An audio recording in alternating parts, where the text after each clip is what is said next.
do noticiário político ainda. Ontem, o primeiro dia do general Hamilton Mourão no posto de vice do presidenciável Jair Bolsonaro já causou aí um rebuliço aí, né? O que foi esse primeiro dia aí, Caio? Conta pra gente, como é que foi?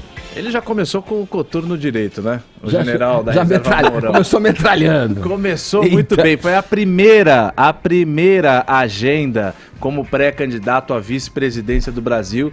O general Mourão já deu aquela butinada na polêmica. Vamos aguentando, né? Ele estava em Caxias do Sul, município no sul do estado do Rio Grande do Sul, num almoço na Câmara da Indústria e do Comércio. E durante esse almoço ele levantou-se para dar algumas palavras e tal para a imprensa que estava ali, e quando ele falava sobre as condições de subdesenvolvimento dos países da América Latina, do Brasil, ele deu a seguinte declaração, abre aspas: e o nosso Brasil? Eu já citei nosso ponto estratégico, mas tem uma dificuldade para transformar isso em poder. Ainda existe o complexo de vira-lata aqui, fecha aspas. Por que fecha aspas? Porque a sequência dessa fala vocês vão ouvir na própria voz dele. Essa herança do privilégio é uma herança ibérica. Temos uma certa herança da indolência que vem da cultura indígena. Eu sou indígena, minha gente. Meu pai era amazonense. E a malandragem, Edson Rosa, nada contra, viu? Mas a malandragem que é oriunda do africano. Então essa é o nosso cadinho cultural. Bom, vocês ouviram mais ou menos porque o áudio tá aí um pouco prejudicado, o microfone colocado, mas deu pra ouvir, né? Ele falou que a gente tem algumas heranças malditas e colocou a culpa em cada uma das etnias.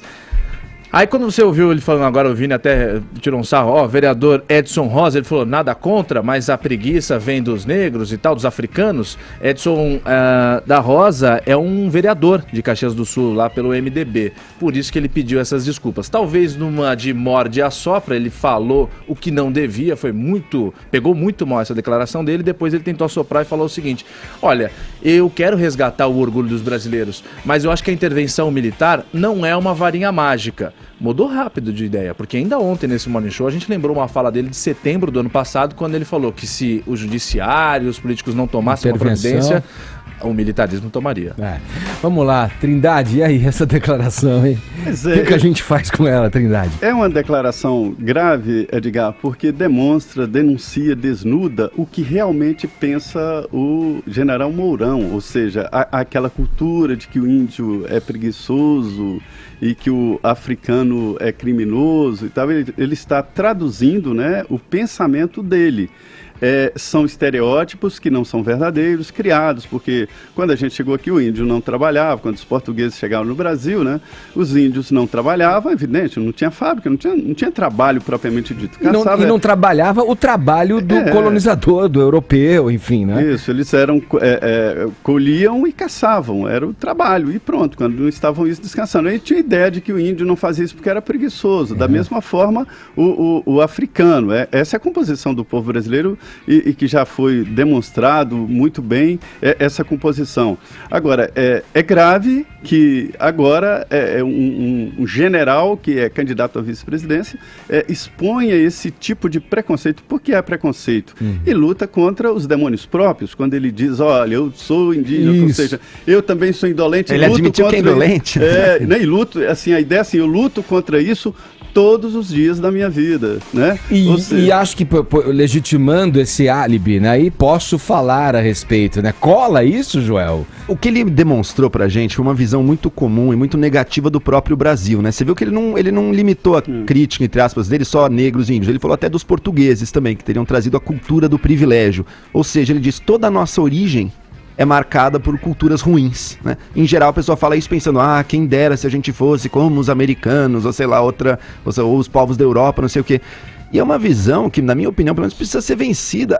O mix, a mistura cultural brasileira dessas três matrizes, portuguesa, africana, de várias nações africanas aí, indígena, tupi, guarani, é muito rica e é algo a ser valorizado, é algo que vai nos trazer, e que o nosso potencial como nação está justamente isso, né? E não na negação desse legado, com a ideia de que, quem sabe um dia a gente se torne um país da Europa. Isso jamais será um país do norte da Europa, jamais seremos. A gente tem a nossa cultura, que é muito rica e que traz respostas para dilemas do século XXI melhores que a cultura americana, melhores que a cultura europeia, e é isso que alguém que tem uma visão de futuro do Brasil precisa trazer e apostar, e não ficar com esse velho discurso Exato. de complexo de vira-lata. E enquanto ficar olhando ali, apontando a cultura europeia, tudo, jamais encontraremos e valorizaremos a nossa identidade que vem exatamente da riqueza dessa mistura que você citou, Joel. Eu não vejo, a imprensa hoje repercutiu essa fala dele de uma forma negativa, porque é evidente, é uma declaração bastante infeliz por parte dele, mas se repercute como uma fala racista. Eu honestamente não vejo racismo na fala dele. Ele colocou o dedo apontando para um defeito na visão dele de cada uma das etnias que tem aqui principais, a maior mistura no povo brasileiro, mas quando eu chamo alguém de preguiçoso, quando eu chamo alguém de malandro, eu não vejo aí um racismo. O racismo eu vejo mais falando, olha, você por ser negro é inferior a mim, você por ser negro não admito que use o elevador comigo, você por ser negro não merece estar nessa posição. Agora se eu falo, você é preguiçoso e ponto. Se eu falar, se você por ser negro é preguiçoso, aí seria uma manifestação racista. Do jeito que ele colocou, não vejo racismo, apesar de ser uma declaração infeliz. Mas eu vejo com muita preocupação essa fala dele, até não sei se vocês concordam comigo ou não, porque nesse norte da visão dele, ele coloca muito assim, quem está comigo desse lado de pensamento é um cara legal, quem está do lado de lá é quem nos atrasa, quem nos prejudica, então somos nós contra eles, mais ou menos assim. Isso vai muito no norte de separação de povos, separação de gente, e a gente já viu nos capítulos não tão longe assim da nossa história, onde essas separações vão dar. Falado, vamos girar o assunto agora? Mas ninguém vai concordar? Não sei se eu falo. Vai discordar? Isso aí é a origem do racismo. Isso aí é a origem do racismo. É você atribuir a uma raça características que não são próprias, né? É uma raça. Isso é o racismo. É a origem do racismo. Não é pessoal, mas é contra toda a raça. É até mais grave do que você atingir uma só pessoa. E essa fala, esse tipo de comportamento, e além de outras questões, é claro, colaboram para aquele pensamento do Joel ontem, de que essa estratégia de ter colocado o Mourão como vice do Bolsonaro é uma estratégia até para se pensar se o caso Bolsonaro vença uma eleição, se vão pedir um processo de impeachment dele ou não, né, Joel? Vocês querem mesmo botar esse cara aí no lugar do Bolsonaro? Esse vai ser o argumento. Segura a onda, né?